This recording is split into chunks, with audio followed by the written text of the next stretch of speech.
आप देख रहे हैं खबरदार 24.com। लावारिस शवों का अंतिम संस्कार करने वाली सामाजिक संस्था महादेव निष्काम सेवा की संस्थापक अध्यक्ष पूजा चौहान ने कहा कि संस्कार में जन्म लेने वाला कोई भी मनुष्य लावारिस नहीं होता, परिस्थितियां उसे अपनों से दूर कर देती हैं। उन्होंने कहा कि लावारिस शब्द को मिटाने के लिए ही चौहान जी को शवों का अंतिम संस्कार उनके अच्छे कार्यों के लिए उनकी अस्थियों को गंगा में प्रोत्साहित करते हुए शनिवार की शाम भाजपा का एक शिष्टमंडल पटका पहना करके और माला पहना करके उनको प्रोत्साहित कर रही हैं।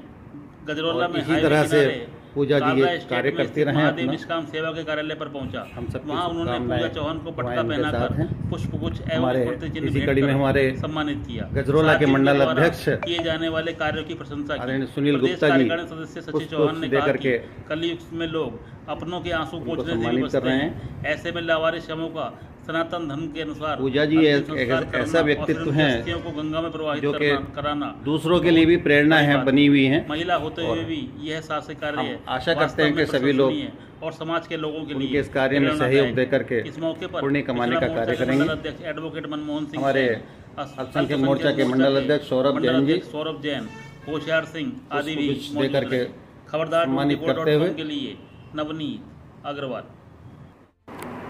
अच्छा पूजा चौहान जी, आपको ये प्रेरणा कहाँ से मिली, कैसे मिली? आप अपनी संस्था के बारे में, अपने इस प्रेरणादायक जो कार्य आप करती हैं इसके बारे में कुछ थोड़ा सा प्रकाश डालें। नमस्कार सभी को।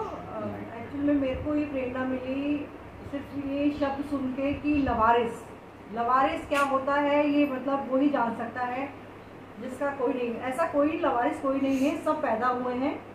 लवारिस कोई नहीं है, सबके माता पिता होते हैं, सबके भाई बहन होते हैं। तो ये जो शब्द है ना लवारिस वाला, इसको मैं मन में आया कि इस शब्द को हटाना चाहती हूँ कि लवारिस शब्द ना रहे। हर इंसान के साथ कोई ना कोई हो। अब कोई ये होता है कि कोई एक्सपायर हो गया, उसके साथ कोई नहीं है, ठीक है। अब ये है कि वो इंसान जा रहा है, कम से कम उसकी अस्थियों को विसर्जन करना या उनका दाह संस्कार के उनको मुख अग्नि देना। तो मैं समझती हूँ कहीं ना कहीं उस प्राणी के साथ, उस मनुष्य के साथ मेरा कहीं ना कहीं किसी न किसी जन्म का कोई ना कोई रिश्ता होगा जो वो कार्य करने के लिए मुझे महादेव ने प्रेरणा दी। और मेरे पिताजी हमेशा कहते थे, अब उस दुनिया में नहीं है, 4 महीने हो गए उनको एक्सपायर हुए, तो वो कहते थे कि मौत सत्य है, जो हम जी रहे हैं झूठ है। तो मौत सत्य है, ये तो सबको आनी है, चाहे राजा हो रंग हो, सबको जाना है। मतलब लावारिस कहने से उसका अपमान होता है, उसको आत्मा को शांति मिले, इसके लिए आप करती हैं। और सनातन धर्म में जो आस्था है उसके नाते मेरा ये नहीं है कि भाई वो हिंदुओं में ही हो, चाहे वो मुस्लिम हो, कोई भी धर्म का हो, जी उसका विधि पूर्वक जिस तरह से मुझसे बनेगा। और मेरे साथ कोई नहीं है, फिलहाल के लिए कोई नहीं है, सिर्फ महादेव है। और मेरा एक ही कंधा है और एक ही कंधे पे मैं रख के बंदूक चला रही हूँ। मेरे को अर्थात जो जिस धर्म का है उसकी उन्हीं आस्थाओं मान्यताओं के अनुसार उनका। धन्यवाद, थैंक यू।